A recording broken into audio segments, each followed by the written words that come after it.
welcome back to another episode of Le Bon Vie Champagne TV. In today's episode is being created at Taste of Champagne.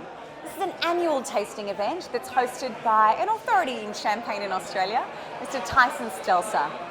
We thought we'd take the opportunity to actually introduce you to two of the champagne houses that are being featured this month. The theme for this month is champagne houses who have a family member or an ambassador who have based themselves in the market within Australia, helping to immerse their brands, to understand the market and to grow their champagne sales within the country. It's a very similar strategy that was deployed by Krug some years ago, with Henri Krug actually moving into Japan, learning the culture, learning about the people, the cuisine, and really helping to immerse their brand.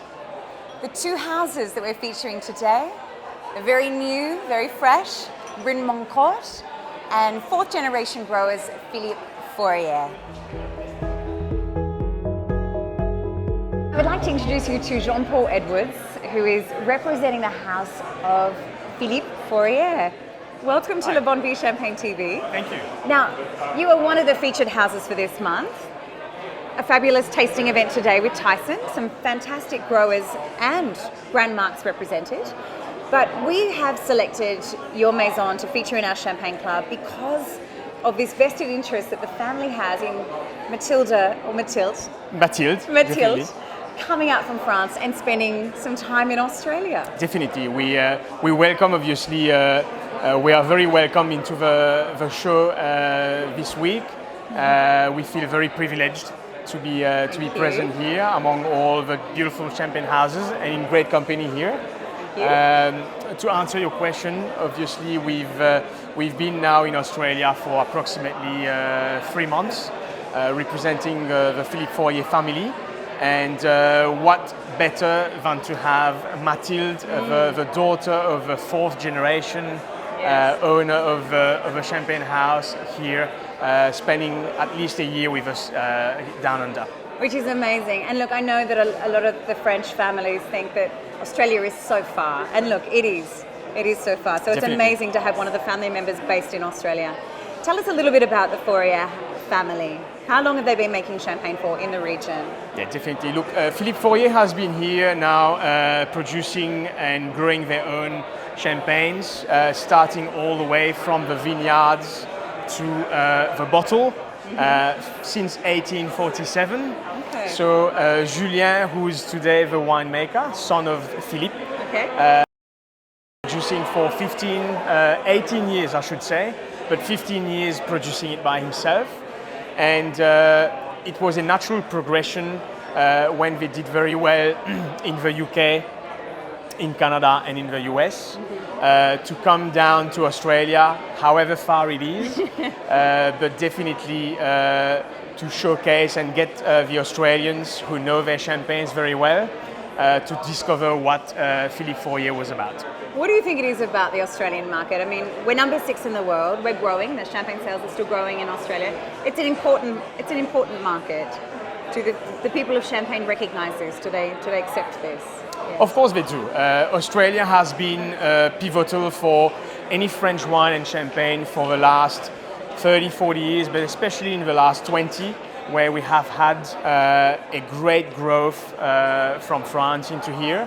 I think that it translates pretty much the generations of migrants that have come to here, and it's quite natural today to have a good representation of some fantastic French champagnes here. And we have a good way of life. Definitely. Now, the champagne that we are featuring for this month is the Blanc de Blanc. So, can you tell us a little bit about the Blanc de Blanc? Obviously, 100% Chardonnay. Yes. What is the dosage on this particular champagne?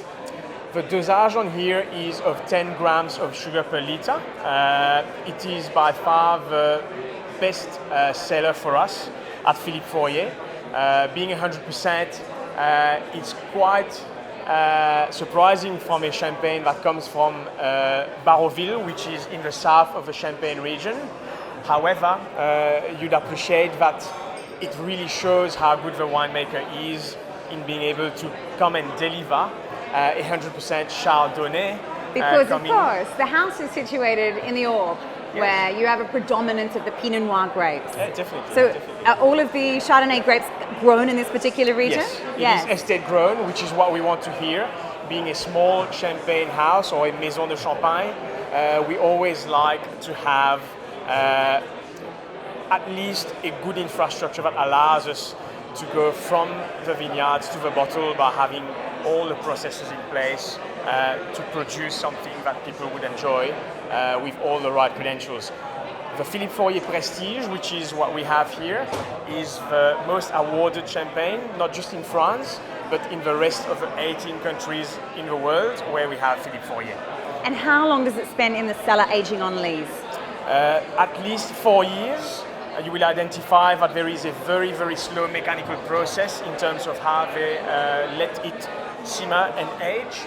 And what they have done over the past is to extend from 3 to 4 years to allow a champagne that would give you a little bit more of that age close to a vintage process champagne. And how would you describe the champagne? What are the notes? What are we going to expect to see? It is an elegant champagne. What you'll find on the nose is that it depicts all the right characteristics of white flesh, especially pear. You'll also identify a little bit of toasted almonds that translates then into a beautiful, elegant champagne that is, of course, great for any kind of arena, but especially a beautiful food pairer. In terms of finish, very neat. You get the toasted aromas coming through and a touch of brioche to finish the whole lot. Yes, it's beautiful. Okay, and what are we pairing this with? For those cooking at home, what should we pair this wine with? Of course, getting to the summertime, we want some lighter dishes, but the best meal that would probably associate very well with this would be a magret de canard, which is a beautiful duck dish, very French indeed, with a touch of sweetness that would balance out the pear and toasted aromas in the champagne. Sounds divine. Well, there you have it. Thank you very much, Jean-Paul. Edward, thank you for joining us. Pleasure. Thanks.